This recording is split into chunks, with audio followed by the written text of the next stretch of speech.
Hey guys, so this is the piece that we're going to be finishing off with today. It is a art piece of a character named Stelian Ournasel, who is from the region of Zelis. He is a Renian, and his familiar is a little chain that can do lightning. Hey guys, it's Frank with Readphone Studios, and I knew pretty much from the time that I started this one what I wanted it to look like overall. It was a really easy concept to come up with for the most part, and it was actually really fun to do this one in a lot of its aspects. The only thing that I didn't maybe have an intense amount of fun with was trying to make the chain, because I wanted to create an entirely separate set of brushes specifically for the chain, and that turned out to just be a nightmare to try and do for one reason or another. So I ended up giving up on that, but not a big deal. It still ended up coming out pretty well. Well, actually, yeah, I did end up basically giving up on it. It was way too frustrating. But yeah, this program, Autodesk Sketchbook, doesn't have a ton of random effects to it. It's got some randomness in how the brushes can operate in amongst themselves, but it doesn't have a ton of brush variation. Like, it won't change shape or texture or anything, which I'm not sure if Photoshop does that, but I feel like if any program were able to do that, it would be Photoshop. So I started off just making some lightning, which I'm not always terribly good at, but I like how it came out here, and it was fun to do because it was just layer on top of layer of adding and making sure that it looked good and changing the color, and then adding the layer of white and then adding some glow, and yeah, it just ended up coming out way better than I kind of planned for it to, which was nice. I always like when things can surprise me.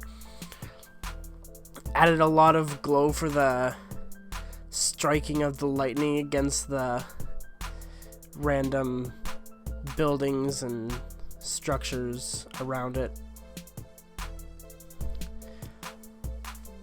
The whole thing with the Renian, which is the name of this species, they are golems created by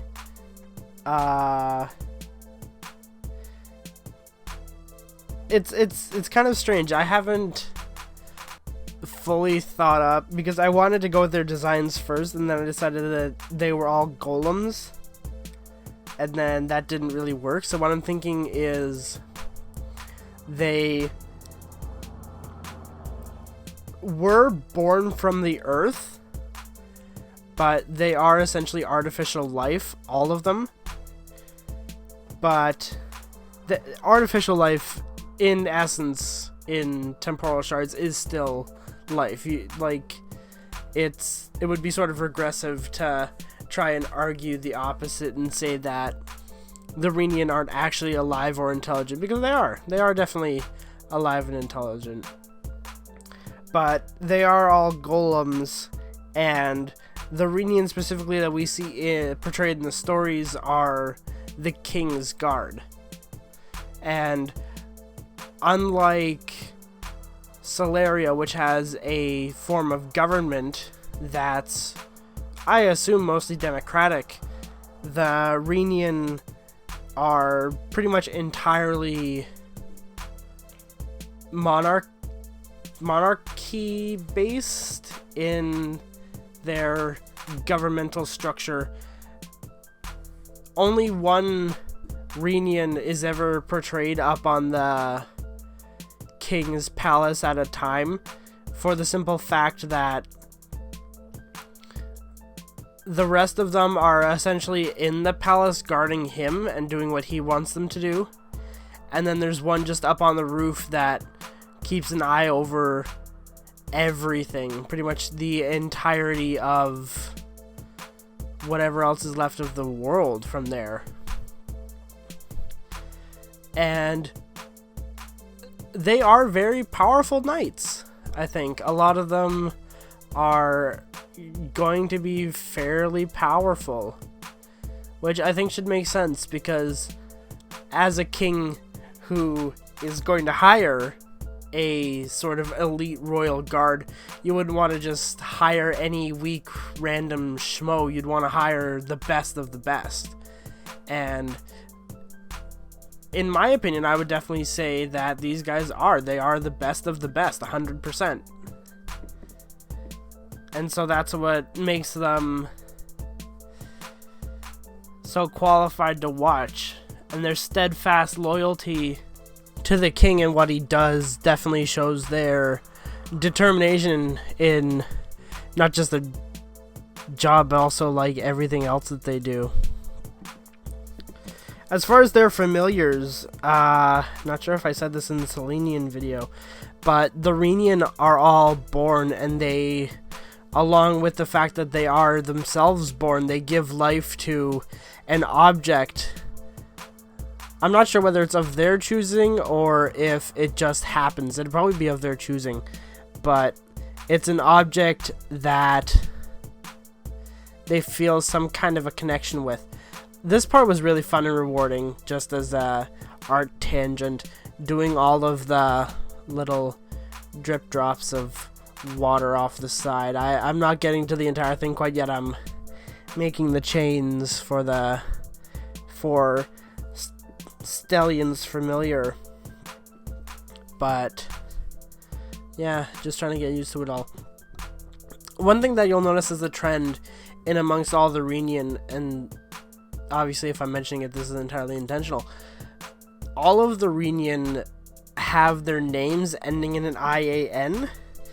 I've decided, basically, that the way that their naming convention works is when they're named, most of the time, unless they are given a name by the king, they are referred to by their last name, which for Stelian is Ournasel, which means sharp body. And elsewise, they are just a golem. And the king actually gives them their name if they are important enough and do enough good or follow his command or whatever enough to facilitate being named.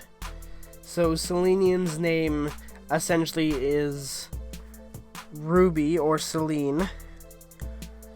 Stelian is Shock or just Stel, because all of their names end in the IAN prefix of golem. And I'm trying to come up with some kind of naming convention for a lot of the different races and regions in Temporal Shards, because as much fun as it is to come up with names like Chris Albion, ME946A, there are actually very few humans in the Humans of Solarius that have a normal name. There's two. There's Sally Winter, or no, there's three. There's Sally Winter, Amber Steel, and Skylockrez. Those are the only three that have normal-ish sounding names. I guess this could kind of fall into that too, but his full name is Amethyst, so probably don't count him quite as much. But yeah, all of the regions I'm intending to give not only a very different and interesting species design, I'm also trying to give them a unique naming convention. Like with the Elgor, what I've done for them is, in the land, in the world of Saphira, one thing that is a universal constant, like the way that gravity and the laws of physics are for us, is that if you have no name, you have no magical power. everyone in this world has magical power except for someone who doesn't have a name. And the way that Elgor name their young is they will look at the hue of their skin and compare it to a crystal, or more compared to all crystals, and if it's not close enough, whatever that means, to any individual crystal, that person goes without a name, and rather than letting them live without a name, they just kill them. Because to them, the way that they name their children is so important to them, but having magic is also so important that to not match up to the color of some kind of gemstone is almost a crime in some ways. And I'm sure that the Elgor being of different colors is some evolutionary relic that I haven't decided upon yet. But yeah, all of the Solar as well also have their own naming convention, and once I get into doing the art of them, I'll go into more detail about what their society is like. But the Solar all just have 2-letter names, so there's things like Ki, Ro, Ti, Fo, Sa, all that sort of stuff, because they don't need really complicated names in their society.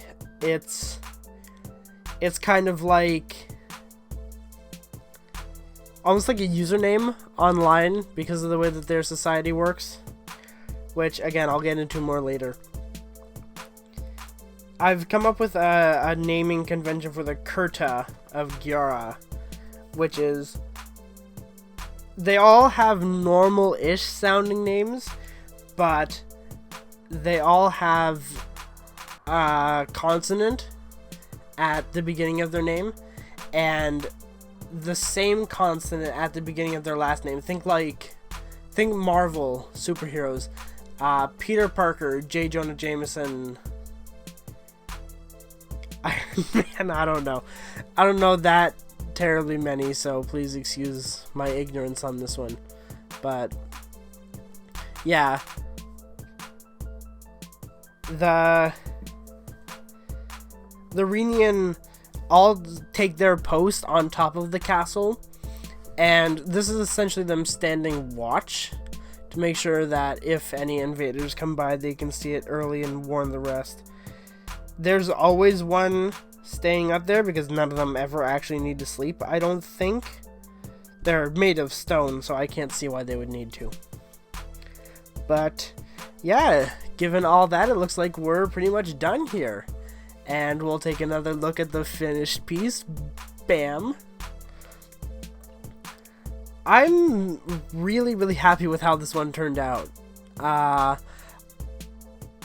I don't think I'm so happy with some of the other ones that are going to come in the future, because I'm starting to work forward and backlog, even though that's a really foolish idea. Not the point. The point is, always be happy with your art, because you're doing the best you can.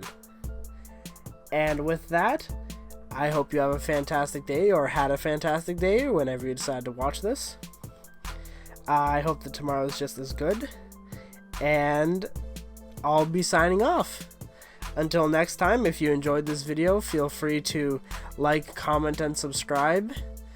Maybe leave a comment below on what you thought, and I'll be seeing you in the next one. Signing out. Bye.